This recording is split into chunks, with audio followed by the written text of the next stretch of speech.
Welcome, all kids, to the YouTube channel of Aryan Foundation Institute. आज मैं आप सभी से बात करूंगा आपके आने वाले बोर्ड टर्म 1 की, जो कि होने वाला है आपका with in 30 to 40 days of time.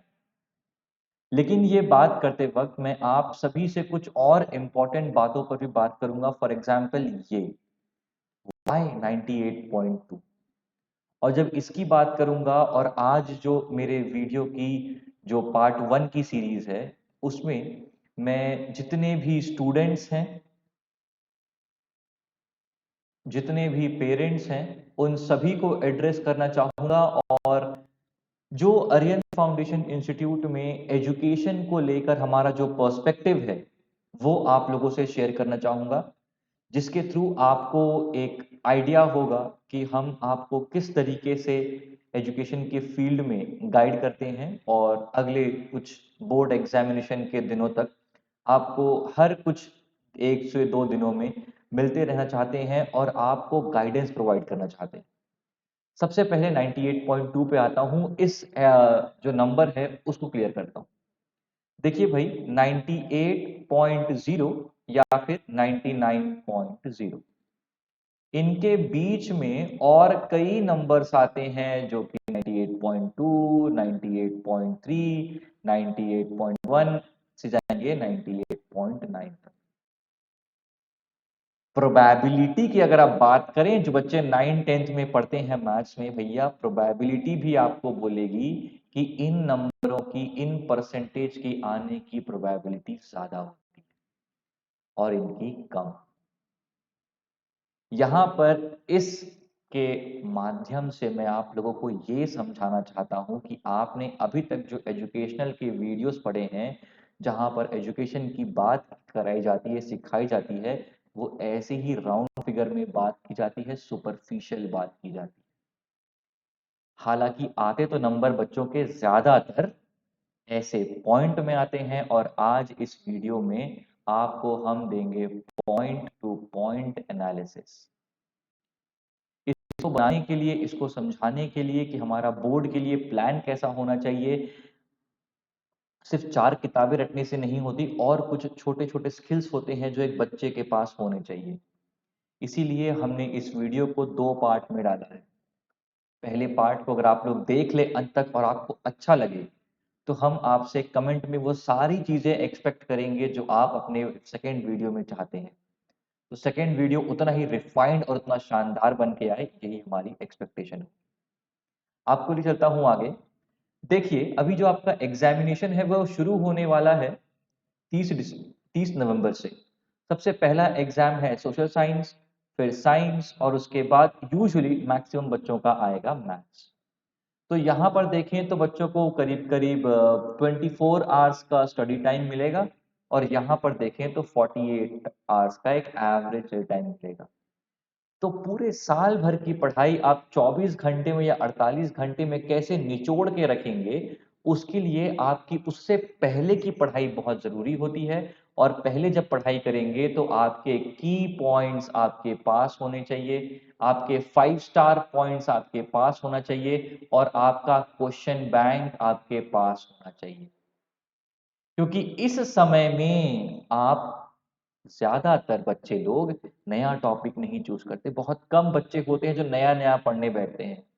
इन समय में हमको वो प्लानिंग करनी है, वो असेसमेंट करनी है कि भैया यहाँ पर कौन कौन से टॉपिक, कौन कौन से क्वेश्चंस, कौन कौन से की पॉइंट्स, कौन कौन से पीवीक्यूज पढ़ने हैं, जिससे हमारा कम समय में पूरा का पूरा बुक का रिवीजन हो जाए।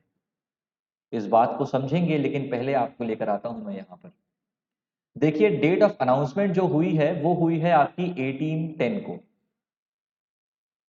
और आपका एग्जामिनेशन जो है, जो अगर आप उसके मेन पेपर्स की बात करेंगे तो शुरू होने वाला है नवंबर 30 से। इसको हम मेजर कैटेगरी में पुट अप करते हैं। लेकिन जो माइनर कैटेगरी के आपके एग्जामिनेशंस हैं, जिनको सॉरी माइनर सब्जेक्ट एग्जाम्स कहा गया है, आई एम सॉरी, जो माइनर सब्जेक्ट हैं वो शुरू होंगे आपके 16th के क्लास 12 से और 17th को क्लास 10 से। तो यहाँ से यहाँ का अगर मैं टाइम फ्रेम देखूं तो आपका 30 दिन का हो जाता है, और अगर मैं यहाँ से यहाँ तक का टाइम फ्रेम देखूं तो 40 दिन का हो जाता है। इसीलिए बच्चों आप लोगों को प्रिपरेशन टाइम 30 से 40 दिन का मिलता है। और अगर आप एग्जाम के बीच में अपना प्रिपरेशन टाइम देखते हैं तो जैसा मैंने दिखाया 24 टू 48 आवर्स होता है। बेसिकली ये जो है, ये मेरे इस वीडियो के पार्ट 2 का मेजर कंसर्न है।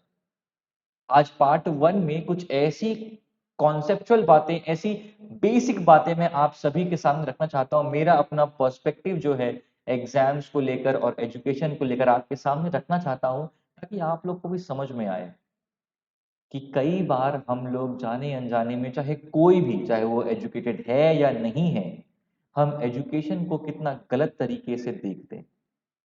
इसके लिए मैं आप सभी को पहले बोर्ड एग्जामिनेशंस और कॉम्पिटिटिव एग्जामिनेशंस के बीच में थोड़ा सा बात करूंगा। मैं बेसिकली चाहता हूं कि इसके बारे में हम आज बात ना करें। ये अपने ही रूप में एक बहुत बड़ा सा एक फिल्टरिंग प्रोसेस है। चाहे बोर्ड एग्जामिनेशन हो या फिर कॉम्पिटिटिव एग्जामिनेशन, ये बेसिकली ना फिल्टर करने के प्रोसेस है। अब देखिए, जो बच्चे होते हैं, बच्चों की अलग अलग कैटेगरी होती है। कुछ होते हैं जिनके नंबर काफी अच्छे आते हैं, जिनको पढ़ाई में काफी रुचि है। कुछ ऐसे होते हैं जिनके नंबर कम आते हैं, रुचि कम होती है, और बहुत सारे वैरायटीज। यहाँ पर बात कर रहा हूं मैं बोर्ड एग्जाम की, तो इसलिए इसके जो कॉन्टेक्स्ट है उस पर स्टिक करता हूं। बोर्ड एग्जामिनेशन एक बच्चे को एक टास्क देता है। साल भर में 2 या 3 से किताबें उसको मिलती है। उन 2 से 3 किताबों में उसको अपना डिसिप्लिन मेंटेन करना होता है। उनको उन किताबों के रूल्स के हिसाब से पढ़ना समझना होता है और अपने आप को प्रिपेयर करना होता है। और प्रिपेयर करने के बाद उस पे प्रेजेंटेशन देना होता है, जिस प्रेजेंटेशन को हम लोग बोर्ड का नाम देते हैं। तो बच्चों, आपसे एक आपको दिया हुआ कमांड, एक टास्क, आप कमांड फॉलो करते हैं कि नहीं, आप डिसिप्लिन में रहते हैं कि नहीं, आप प्रिपरेशन करते हैं कि नहीं, और आप प्रिपेयर करने के बाद प्रेजेंटेशन कितने अच्छे करते हैं, ये सारी चीज आपको बोर्ड सिखाता है। इंटेलिजेंस का क्या हुआ? देखिए भाई, इंटेलिजेंस जो है, इंटेलिजेंट, इंटेलिजेंस, दोनों वर्ड के बारे में बात करूं कभी और आप लोगों को उसके बारे में कुछ अपनी जो अपना राय है वो शेयर करूंगा। लेकिन आज जो जिस कॉन्टेक्स्ट में बात करने आ रहा हूं वो ये है भैया, बोर्ड एग्जाम। बोर्ड एग्जामिनेशन में अगर आप बोलो कि मेरी इंटेलिजेंस चेक होनी है, मैं कितना इंटेलिजेंट हूं या नहीं हूं, ये चेक करता है नहीं करता है वो तो एक अलग बात है। आप टास्क, डिसिप्लिन, प्रिपरेशन, प्रेजेंटेशन, इन स्किल्स पे कैसे खड़े उतरते हैं, ये बताता है। अगर आप ये कर सकते हैं तो आप कोई भी परसेंटेज अचीव कर सकते हैं। आपको आपके घर वाले, आपके टीचर्स, कोई भी कितना ही इंटेलिजेंट है, कितना ही डम्ब है, जो भी बोलना चाहे बोल लें, पर अगर आप इन बातों को फॉलो करते हैं तो आपके डिजायर्ड नंबर जो आप चाहते हैं वो आपको हमेशा मिलते हैं।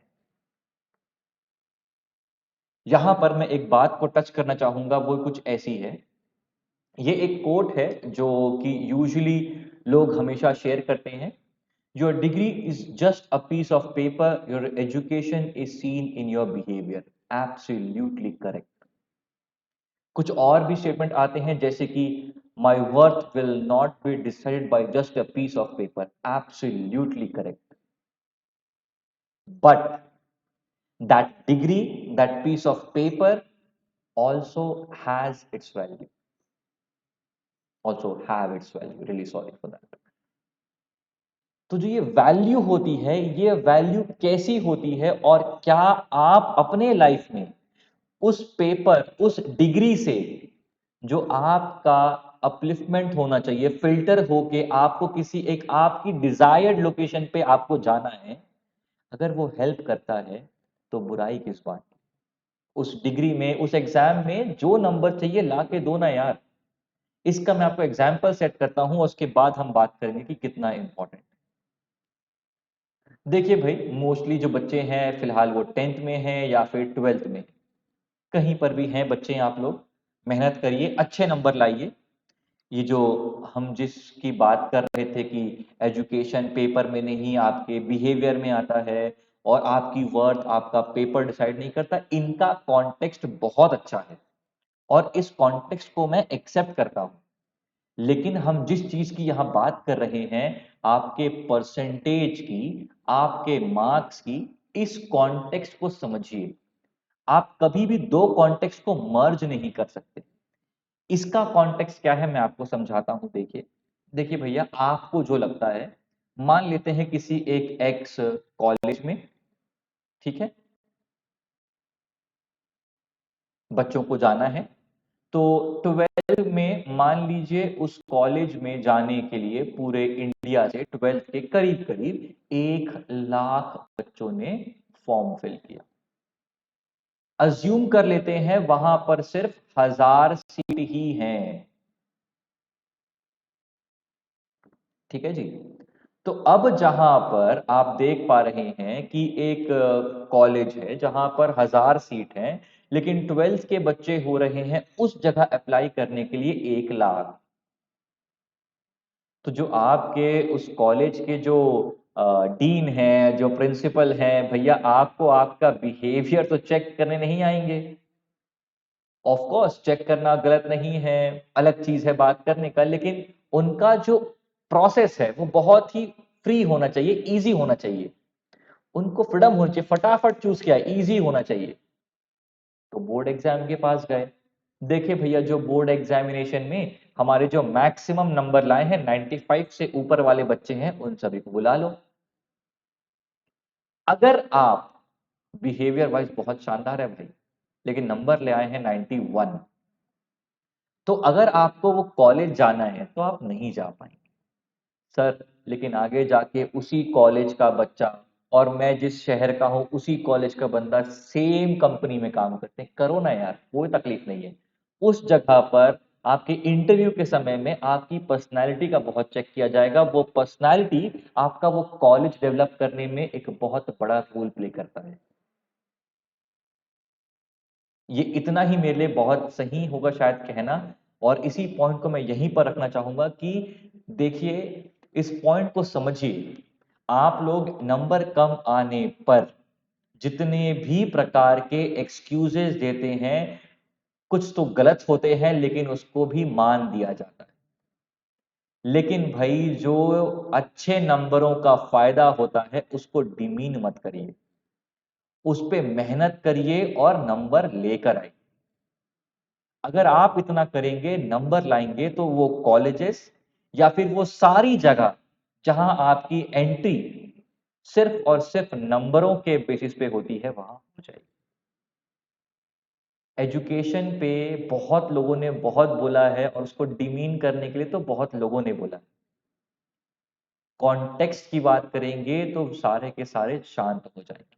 और मेरा यहाँ पर किसी को डिमीन या शांत करने का इंटरेस्ट नहीं है।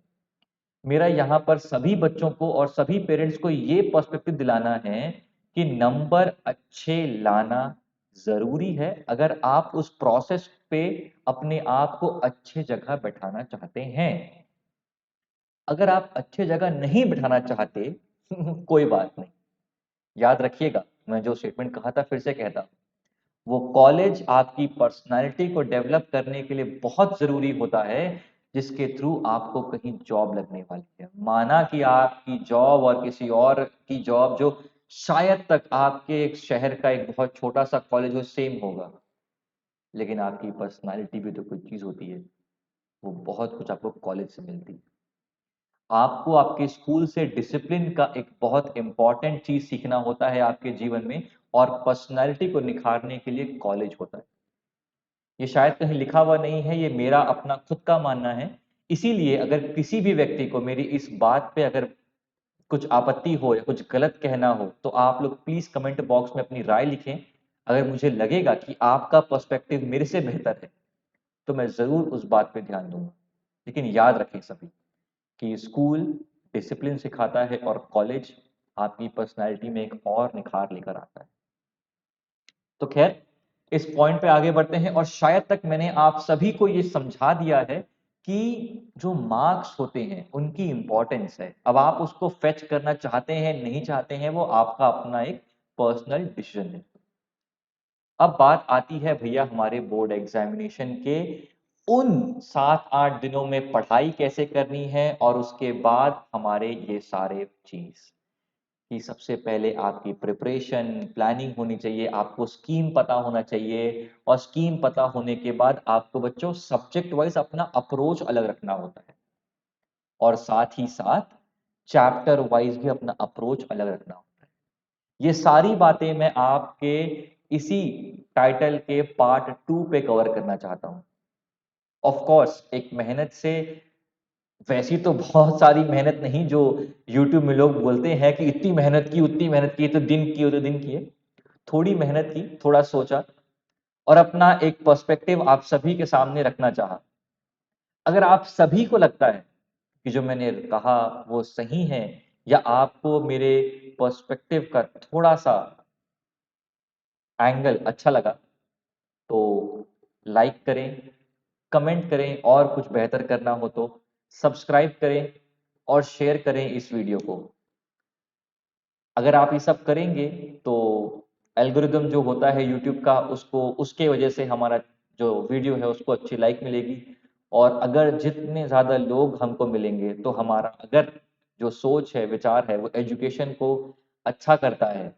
अगर हम कभी भी एजुकेशन को या किसी भी चीज़ को डिमीन नहीं करें, उसको बेहतर करें, ये हम सीखें तो हमारे लिए बेहतर होगा। इसी के साथ thank you so much. Keep the likes, comment, subscription and share very high. Thank you so much. Thank you everyone.